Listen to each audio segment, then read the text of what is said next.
감동을 안 해요. 제가 여러분들에게 엄청 잘해드리잖아요. 여러분들은 감동을 하지 않아요. 좋은 얘기 들었네. 이렇게 되는 거예요. 그래서 다음에 그만큼 안 하잖아요. 그럼 뭐랄까요? 사람이 변했어. 옛날에는 말이야 잘하더만 요즘은 안 하네. 이렇게 되는 거예요. 고객 감동 따위는 없다니까. 그럼 뭐만 있느냐?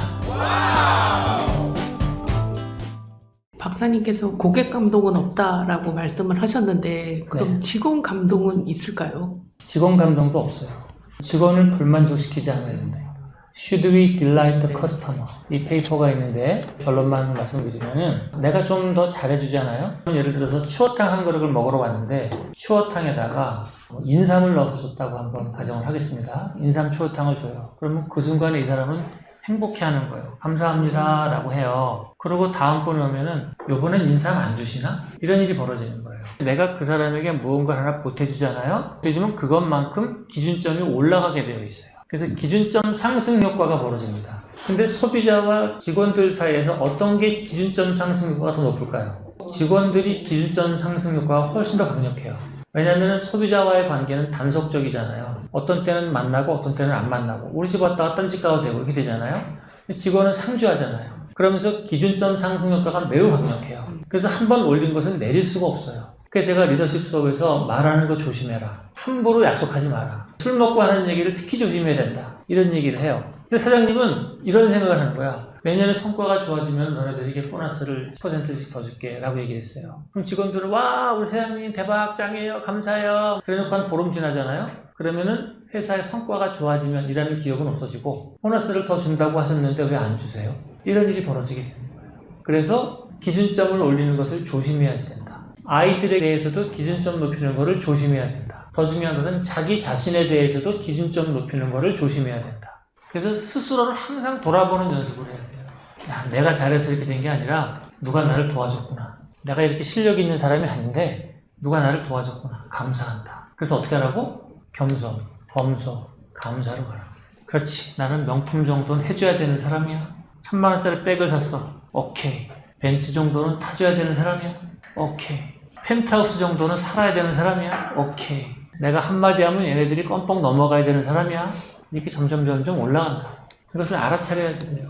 자, 다시 돌아오면은 직원이 됐건 고객이 됐건 나 자신이 됐건 내 집에 아이가 됐건 기준점 높이는 것을 조심하라. 한 번 높아진 기준점은 깨지기 전까지는 잘 못 내려옵니다. 그래서 사단이 나야지 그때서야 깨닫는 거예요.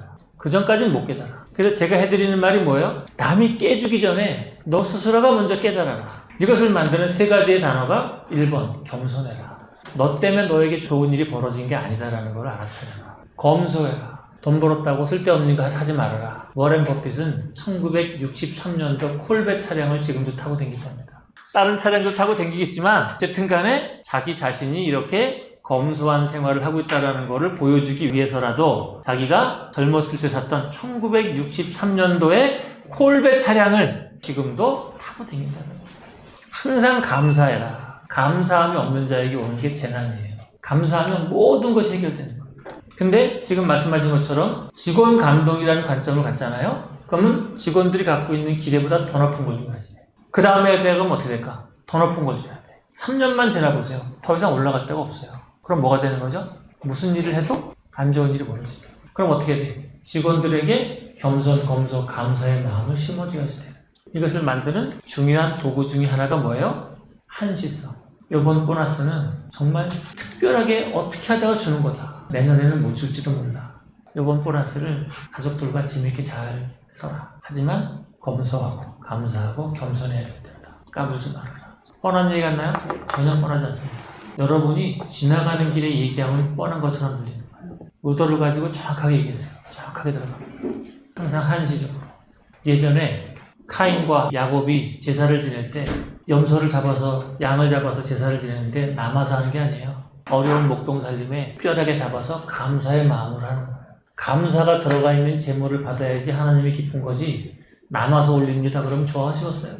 여기서 벌어지는 모든 보너스, 여기서 벌어지는 모든 직원들에 대한 혜택은 야곱이 하나님에게 바치는 농산물 중에서 어렵게 만들어서 올리는 제물처럼 느껴져야지 돼요. 그래서 뭐 하나 건성건성하지 말라는 얘기야. 건성건성. 했으니까 또 하고 했으니까 또 하고. 그래서 제가 오죽하면 무슨 얘기까지 합니까? 같은 이벤트를 2번 다시 하지 마라. 직원들에게 같은 패키지를 2번 하지 말라고. 그래서 정말 특별하구나라는 생각이 들어야 되는 거예요. 특별하고. 금년에 이익이 났어. 뭐가 되는 거죠? 완전히 특별한 거예요. 이 어려운 시기에. 직원들에게 보너스를 줬어요. 완전 특별한 거예요. 이 어려운 시기에. 무슨 일이 벌어지더라도 그것은 특별한 일이다. 라는 생각을 사장님들이 해야 되는 거예요. 이번 달에 돈을 벌어서 이번 달에 성과가 좋아져서 세상에 엄청난 일이 벌어졌구나. 감사해야 됩니다. 정말 특별한 일이 벌어졌구나. 이 마음을 1번 여러분이 가지셔야 돼요. 2번 그 마음을 그대로 직원들에게 전달해 주세요. 그리고 그 마음을 그대로 고객한테 전달해 주셔야 돼요. 그래서 고객을 감동시키겠다고 하는 말도 안 되는 목표를 갖지 말라고. 그 사람들은 감동을 안 해요. 제가 여러분들에게 엄청 잘해드리잖아요. 여러분들은 감동을 하지 않아요. 좋은 얘기 들었네. 이렇게 되는 거예요. 그래서 다음에 그만큼 안 하잖아요. 그럼 뭐랄까요? 사람이 변했어. 옛날에는 말이야 잘하더만 요즘은 안 하네. 이렇게 되는 거예요. 고객 감동 따위는 없다니까. 그럼 뭐만 있느냐? 고객 불만족이 있는 거예요. 직원 불만족이 있는 거예요. 그리고 직원을 돈으로 데려가려고 하는 생각 자체를 하지 말아요. 돈 때문에 온 사람은 다른 곳에서 돈 10원만 더 주면 글로 갑니다. 그래서 돈을 주지 말아라. 이런 얘기를 하는 건 아니에요. 돈도 업계 평균은 줘야지. 업계 평균은 주고 그 다음에 보너스를 주더라도 특별한 관점으로 주라는 얘기예요. 특별한 관점으로. 그래서 그 돈의 귀중함을 느낄 수 있게. 그리고 내년에는 없을지도 모른다. 아니 거의 없다. 하지만 재수가 적으면 어떻게 한번 해보자 우리. 화이팅이다. 이런 모드로. 그리고 항상 목표를 달성하면 그 다음 목표로 가야 되는 거예요. 그 다음 목표. 직원 감동이라는 개념을 가지시면 오래가지 않아서 그들과 나쁜 관계에 들어가게 된다. 직원을 불만족하지 않게 만들어주는 거고, 두 번째, 그 사람들의 미래에 대해서 신경을 써줘야지. 그 사람들의 미래에 대해서. 너한테는 지금 돈보다 더 중요한 게 있다. 너의 열정과 너의 보람이다. 그 보람을 찾는 일을 해야 되는 거예요. 보람을 찾는. 저는 이 일을 왜 할까요? 단연코 압도적인 중요한 이유가 저는 이 일이 보람돼서 하는 거예요. 저는 우리 직원들에게도 보람을 주려고 많이 생각하는 겁니다. 보람을 느끼는 아주 좋은 게 영향력입니다. 내가 영향력 있는 사람입니다. 이걸 느끼는 거예요.